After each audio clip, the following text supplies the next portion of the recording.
Wow, what a game. What a game. For those who have followed, for those who have checked out my initial prediction video about the Division 1 teams that I predicted their records, I highlighted Mater Dei and Cathedral as they are the top two teams in Division 1 ranked wise, and I had my prediction. I was right, and it's not really about me being right or wrong. It's just that I didn't go really into detail about why I believe that Cathedral was going to beat Mater Dei in Chula Vista, but what I initially thought was that Mater Dei has a lot of pressure, opening up at home, brand new field that they said wasn't going to be done, but ended up being done on time, and all these Division 1 offered players, and they're all seniors, and they just came off the state championship, so it's like a match made in heaven, right? Well, Cathedral is a perennial winner. They have championship DNA. They just won Division 1, right? Like, they won and killed everyone on their way to winning the CIF championship. And they ended up beating Folsom in the state championship. While Mater Dei is a legit team and deserves to be in Division 1, they beat a Ramona team in Division 3.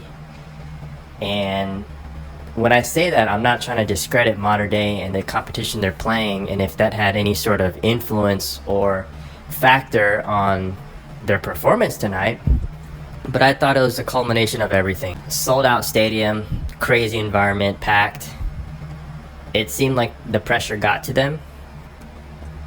Some things I saw that was uncharacteristic of the Crusaders was that they were rattled offensively. They hadn't lost a game in a very long time, and this was their first loss, and they got spanked. Couldn't advance the ball downfield. Nankill was running for his life. The only completions they were able to have were off scramble drill, and those didn't even go very far.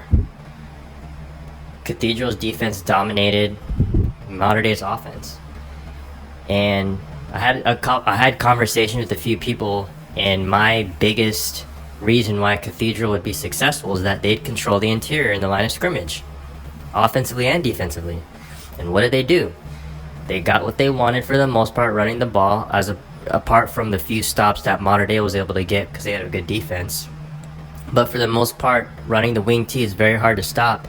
They're going to get what they want, and that's very hard to defend, especially with the caliber of guys they have. It's not like they're a regular wing T unathletic team. These are the best guys in San Diego, all going to one school, running a very hard offense to stop. That's virtually unstoppable, topped with them being able to run the system for as long as they have at the success they have.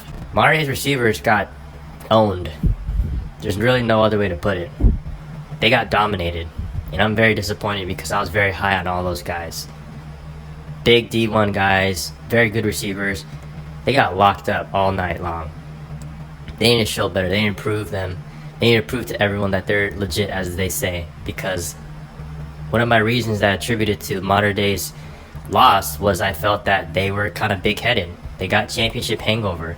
They got a lot of attention over the course of the summer, and they came in and just got dominated. Also, some of the injuries that Mater Dei had been through, with Mosley going out last week. I guess that he had an injury last week and was out for this game, which I had no idea of. And then obviously Edwards getting hurt and being hobbled was huge blows to the team. And I just felt that, I don't know what the reason was. I was kind of questioning, like, why was so many guys from Mater Dei being injured? Maybe it was just over the course of the off-season training and just a lot put on their bodies with 7 on. Could be a whole slew of things, but I just saw a lot of physicality enforced by Cathedral, but I don't know if it was to the point where Cathedral's physicality would just be enforced on Mater Dei to the point where they just injure people. I don't think that's the case. Maybe for a couple of players that got hobbled today, but that was obviously a huge blow, and some of the reason why Mater Dei just couldn't get out of the hole. I saw Cathedral's defense and their defensive backs were running man-to-man against Mater Dei's receivers. That's disrespectful. That's the ultimate disrespect as a D coordinator. For them to go up against you guys and say, hey, we're going to stick you man to man and you can't do anything about it. And they didn't. When it's man to man, especially at the high school level where there's some discrepancies and there's some big differences in the gap of talent from a receiver to a cornerback or vice versa, man to man is a touchdown. But not in the case for Mater Dei. Those guys got locked up. Boonkum, McClure, those are my guys, man. I'm a huge fan of those guys. But they got locked up and they couldn't do nothing. I wish I had access to the tight cut film to be able to see what actually happened. Or actually like an all 22 view of what went on. Why was Cathedral's defense so successful? Were their corners just that good? I give a lot of credit to Cathedral's defense and their defensive backs because Mater Dei threw the ball a lot. 5 wide, spread it out. Quarterback running for his life. Gets sacked. Throw the ball to the ground. Incompletion. Over and over and over again. It's crazy. Never see this. Very uncharacteristic for this to happen on Mater Dei. And they got hit in the mouth and they couldn't respond. They didn't know what to do.